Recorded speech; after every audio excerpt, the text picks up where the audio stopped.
ஆதிதிராவிடர் நலத்துறை மூலமாக தனக்கு வழங்கிய நிலத்தில் வீடு கட்ட இடையூறு ஏற்படுத்தியும் மீறி கட்டினால் தீ வைத்து கொளுத்தி விடுவதாக மிரட்டும் நபர்கள் மீது உரிய நடவடிக்கை எடுக்க கோரி கோவை மாவட்ட காவல் கண்காணிப்பாளரிடம் மனு.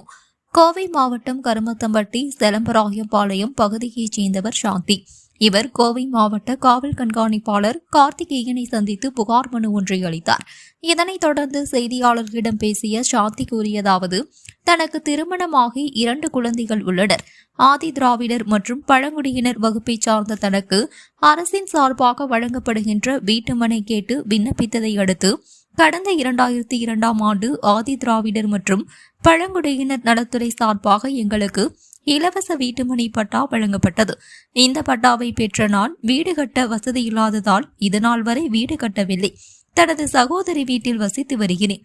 தற்போது தனக்கு அரசு வழங்கிய இடத்தில் வீடு கட்ட முற்பட்ட பொழுது அதே பகுதியில் வசித்து வருகின்ற ஆறுமுகம் மற்றும் ஐராஜ் ஆகிய இருவரும் இணைந்து தங்களை இந்த பகுதியில் வீடு கட்டக்கூடாது, குடிசை போட்டால் அதனை தீ வைத்து கொளுத்தி விடுவதாகவும் வீடாக கட்டினால் இடித்து தள்ளி விடுவதாக மிரட்டி வருகின்றனர்.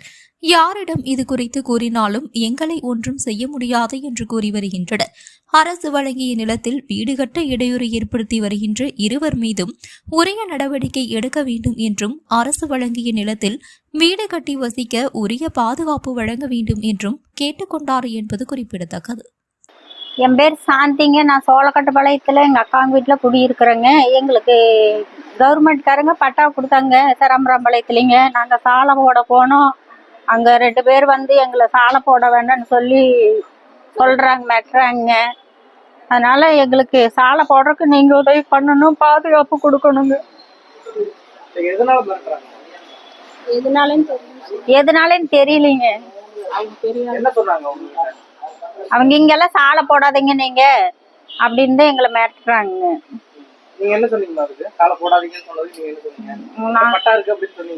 நாங்க சொன்னங்க, எங்க கிட்ட பட்டா இருக்குதுன்னு சொன்னங்க. நீங்க போட வேண்டாம் அப்படின்னு சொல்றாங்க.